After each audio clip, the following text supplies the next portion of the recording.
Welcome. I'm Terry Christensen, and this is Valley Politics. One of the biggest issues here in San Jose politics lately has been the city's attempt at pension reform, specifically Measure B, as approved by the voters in 2012. Now, after 3 years of bitter struggle, it looks like the city and the unions have negotiated a compromise settlement. Today, we'll talk with James Gonzales of the San Jose Police Officers Association about Measure B and what changes brought about the prospective settlement. James also has a great personal story to tell.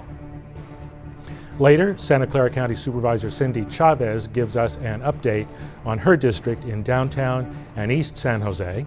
And then, on Where Are They Now, we'll talk with former county supervisor and state senator Dan McCorquodale. Dan was a major player in local politics from the 1970s through the 1990s. All this next on Valley Politics.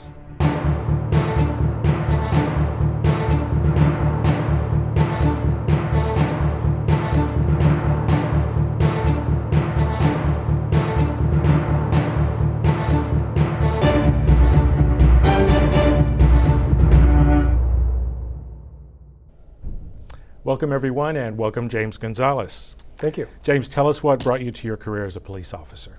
I think my parents instilled a sense of service in me, and I was a Boy Scout, so I had a little experience with the uniform, so it was kind of a natural fit. I also was a little bit rambunctious, didn't like to be cooped up inside, and the variety of police work really attracted me. And to being a union officer, because that's another step entirely, almost a different career. Yeah, my career's kind of taken a different path. I started when I was very young, 20 years old, and now getting into the union side of it. That kind of started back when we had some community strife and with some of the downtown arrests and things like that. And I really felt a real duty to help kind of bridge what was becoming a little bit of a divide in our community, and that kind of turned into pension wars and some other things, and then we're kind of back where I started again. You're also president of BAMAC, which is the principal political advocacy group for the LGBT community here in San Jose, and I should disclose that I'm a supporter of BAMAC, and in fact, BAMAC honored me with a Lifetime Achievement Award recently. Thank you very much. Congratulations. But I go into that because you're an openly gay man and a police officer, and that's not a combination a lot of people think of as common.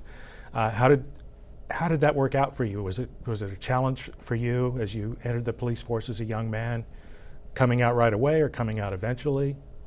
Yeah, the first half of my career I was not out, and being that there was no other out gay males in the police department, I thought it was kind of a scary thing.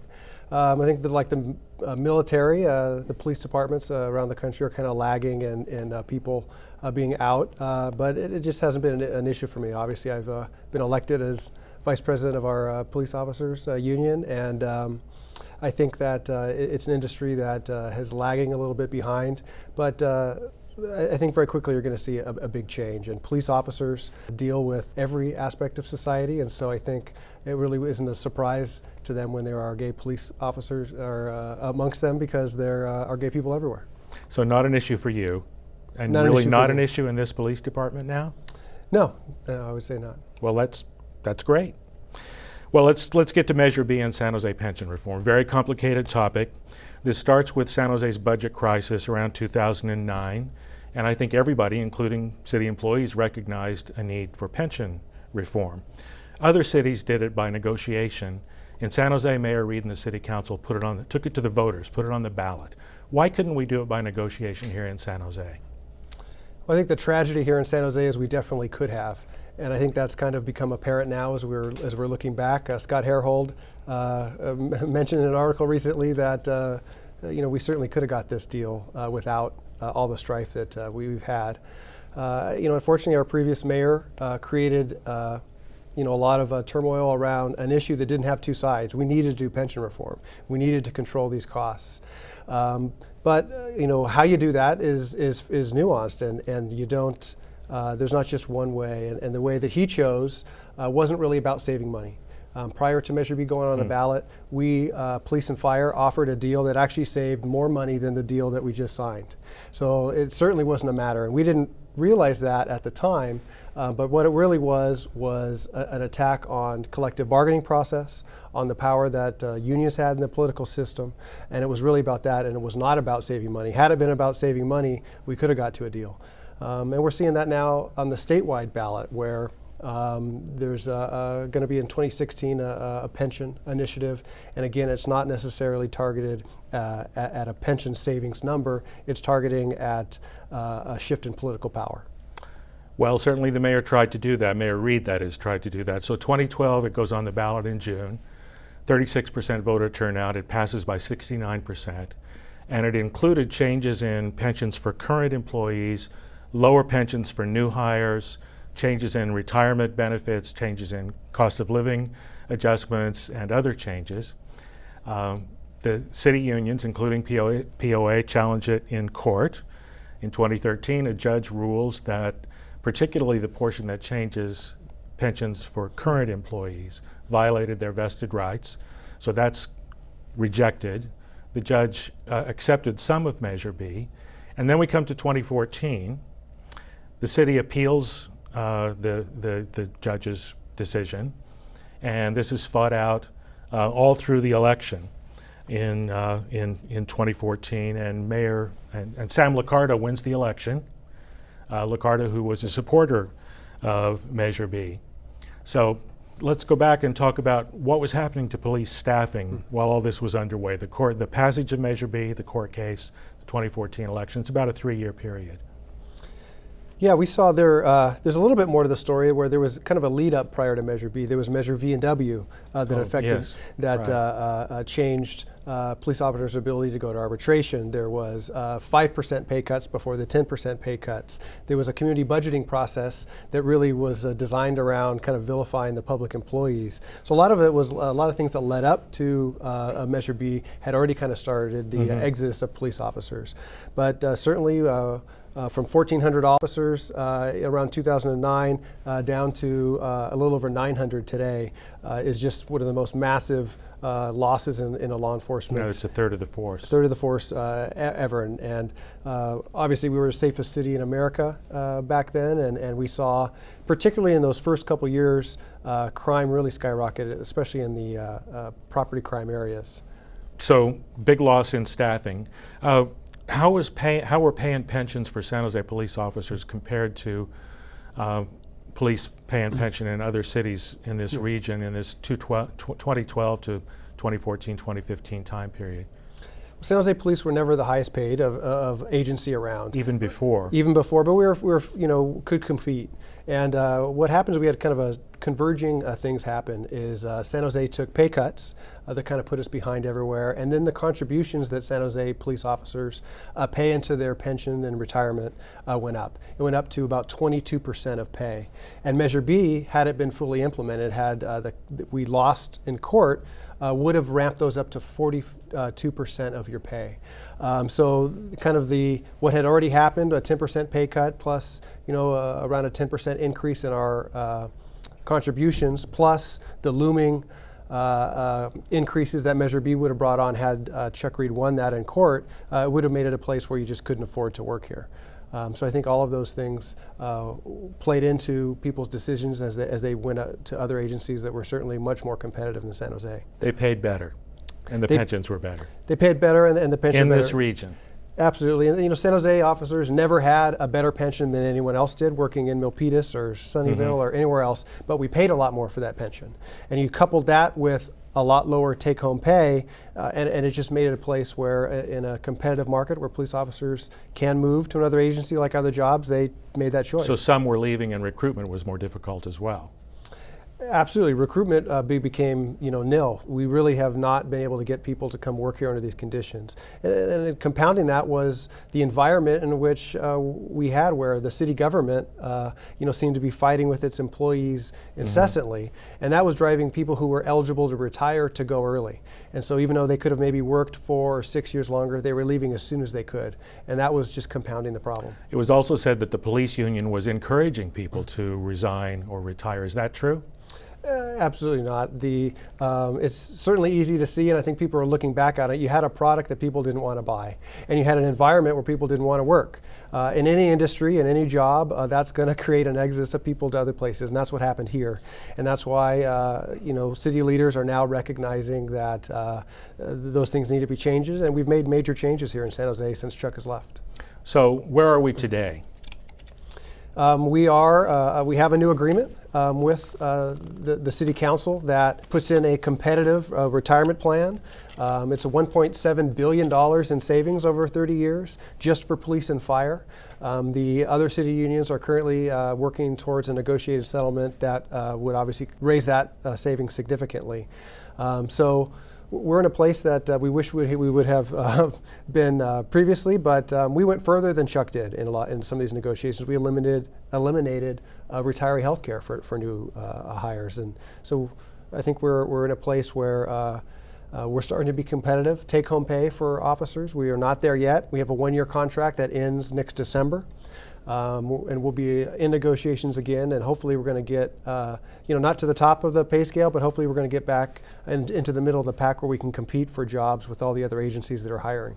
So it takes two sides to negotiate a settlement. What changed to make this happen?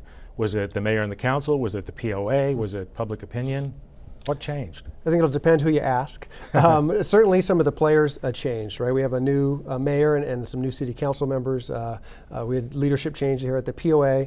But we also had a negotiated settlement with the last city mayor, Ed Shikata, during an election cycle. That City manager, yeah. Sorry. That was very similar to what we have today. And so, from our perspective, we felt like there was an opportunity to do this last year, but I think the political winds of an election didn't allow that to happen. Weren't you kind of surprised, though? You and the other public employee unions spent hundreds of thousands of dollars trying to defeat Sam Liccardo. Weren't you kind of surprised that he was ready to negotiate once he took office? I think everyone's responsibility is to recognize that an election is an election, and you try to elect the people who you think are going to do best for the issues that you care about, and we supported a candidate that supported the changes that we thought needed to be made. But what happens is after an election is over, it's everyone's responsibility to sit down and work with who the people have elected to represent them.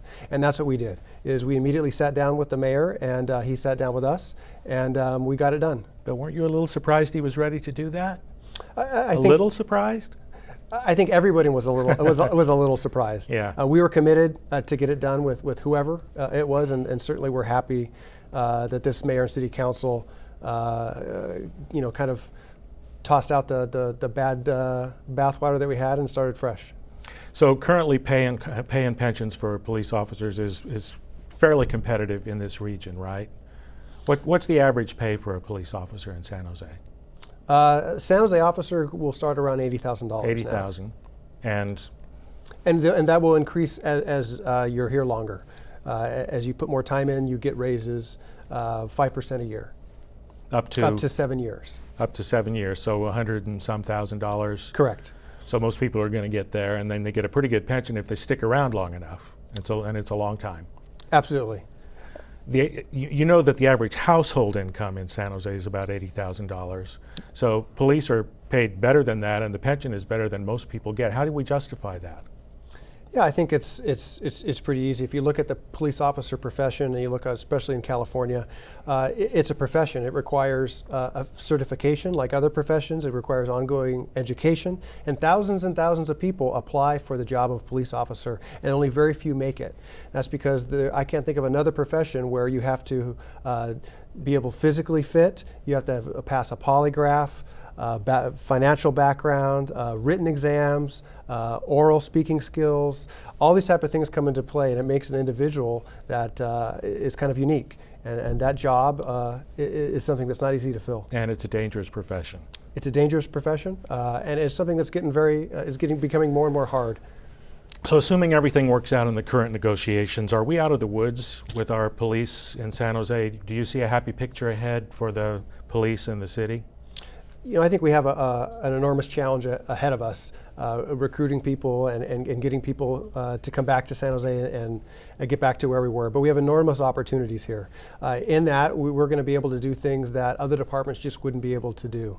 So we've seen some dark times, but I think everyone is very excited about the future ahead. And I think San Jose is going to be the leader in law enforcement like we really had been in previous decades. I think we're excited to take that spot again. Well, that's good news, James Gonzales. Thank you very much for being with us today. Absolutely. Thank you, Terry. Now it's time for neighborhood news. Today we'll hear from Cindy Chavez, Santa Clara County Supervisor for District 2. That's downtown and East San Jose.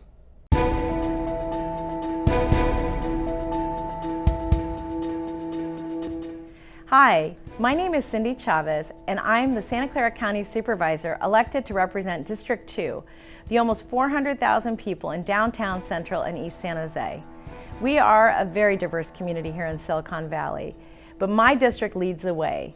We are the center of a very large and long-standing Latino community, and we have the largest Vietnamese population of any city outside of Vietnam, and Tet is one of our biggest holidays. Our Japantown is one of only 3 historically original Japantowns in the nation, and it just celebrated its 125th anniversary. And the traditionally Portuguese neighborhood of Five Wounds is going to host one of our upcoming BART stations. Like everyone in Silicon Valley, my district cares about economic opportunity and quality of life. It's a hard-working community with people who want to be treated fairly and with respect. We all want a healthy and safe place to raise a family. District 2 is the most urban district in the county, but we have natural areas, especially the parks and trails along the Guadalupe River and Coyote Creek. And let's not forget that downtown San Jose includes my alma mater, San Jose State University. People from all over Silicon Valley come to the events in downtown and at the county fairgrounds. We aspire to be a community that is vibrant and a vital place to live, work, and play. If you would like to contact me, please email me at cindy.chavez@bos.sccgov.org or feel free to call at 408-299-5022 or visit my website, supervisorchavez.org. Thank you very much. Now it's time for Where Are They Now? Today we're talking with Dan McCorquodale, who served as County Supervisor from 1973 to 1982 and State Senator from 1983 to 94. Let's take a look.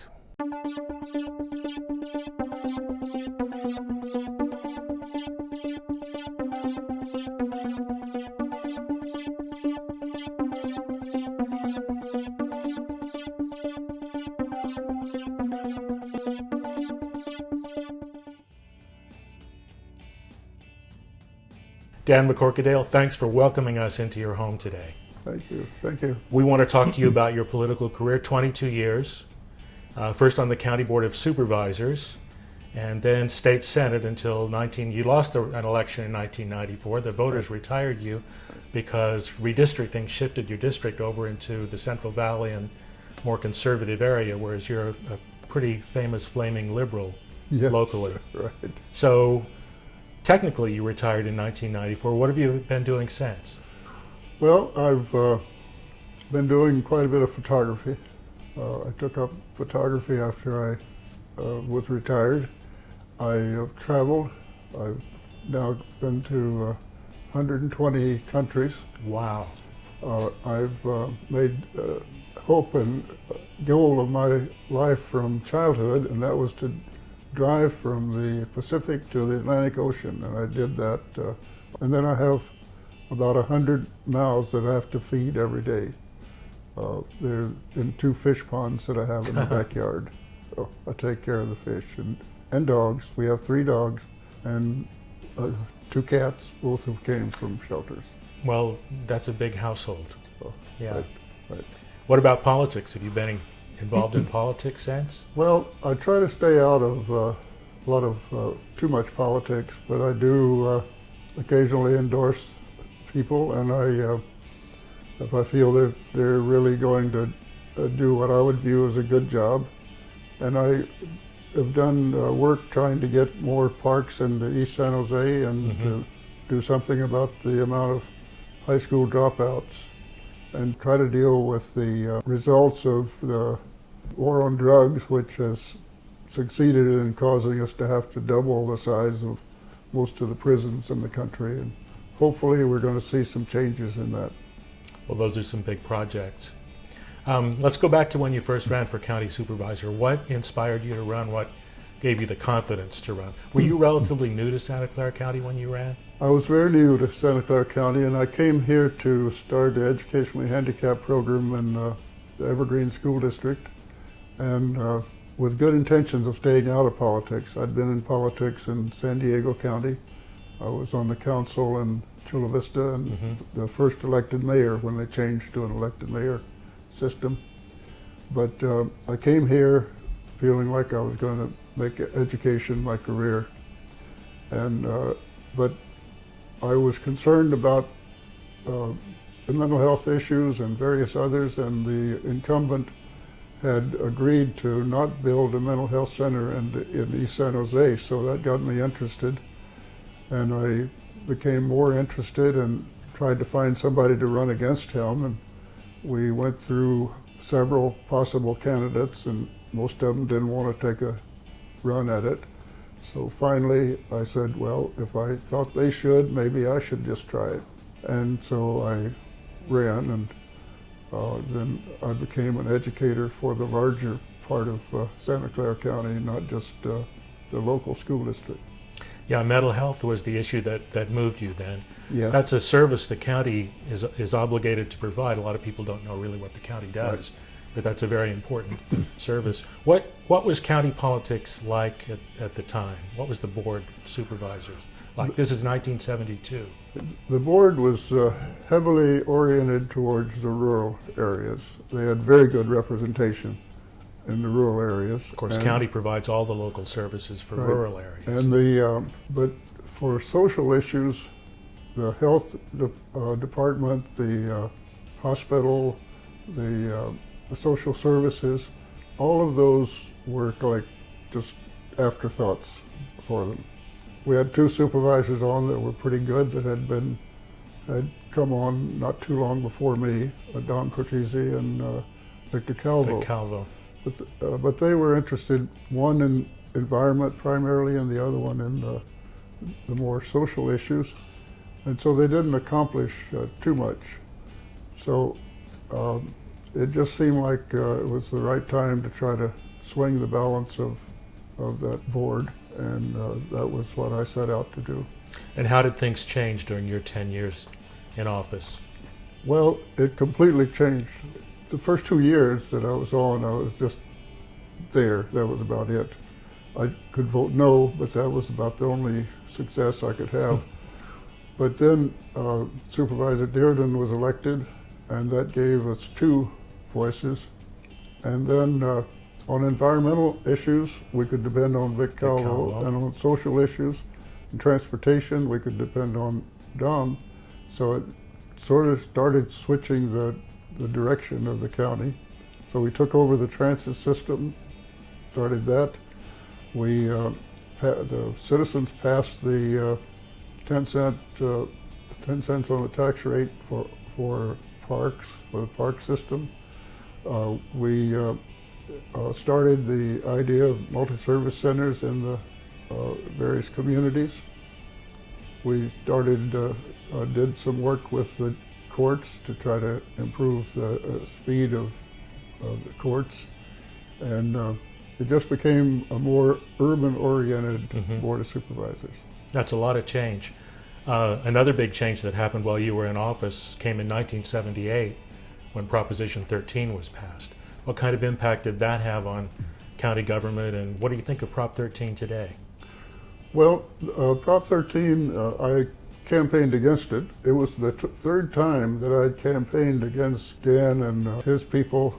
I was on the winning side on the first 2 times, but this one was the one that overwhelmed us because the property taxes were going up so fast at that time.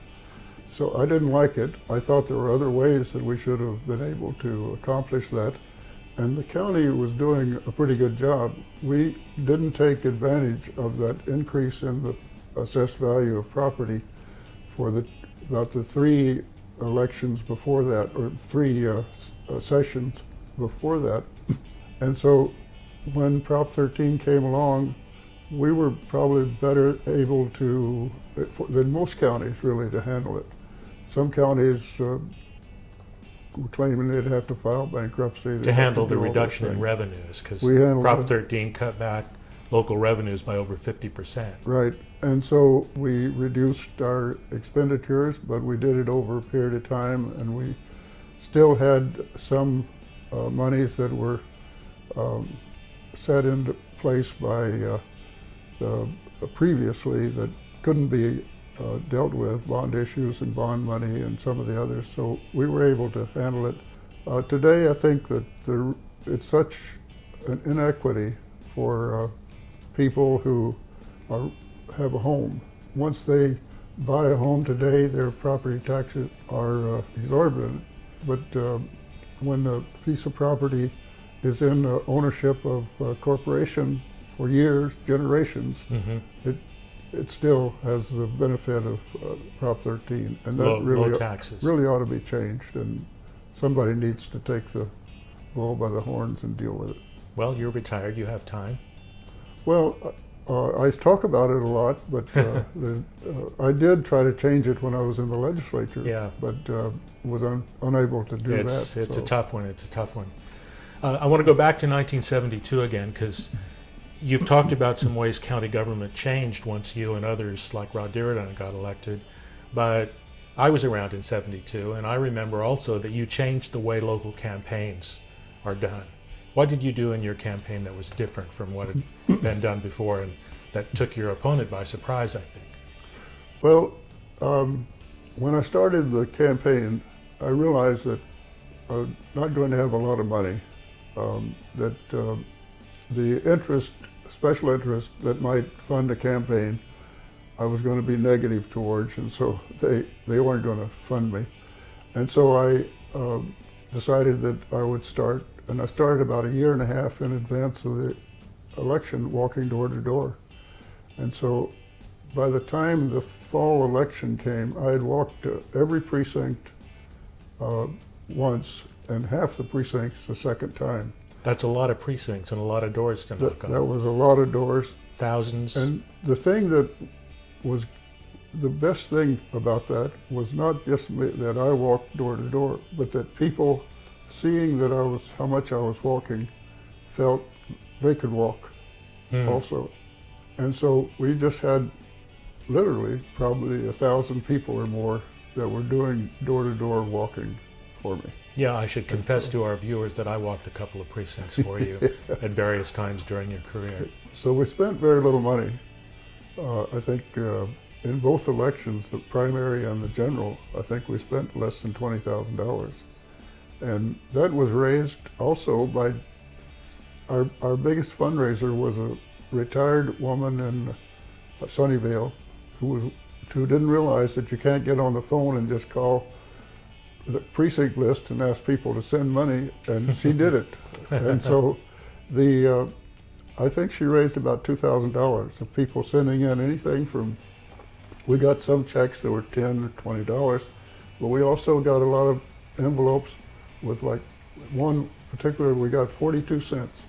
And I figured that guy just took that money, the change in his pocket, and put it in and sent it in. But she would talk to them, and they liked her, and so they would send in money. So we raised money everywhere we could. We'll hear more from Dan McCorquodale on our next show. Meanwhile, please visit our website at creatvsj.org or email your comments to us at valleypolitics@creatvsj.org. You can also follow us on Facebook, where you can post comments and suggest guests or topics. And now that's all, folks. Thanks for watching Valley Politics today. See you next time.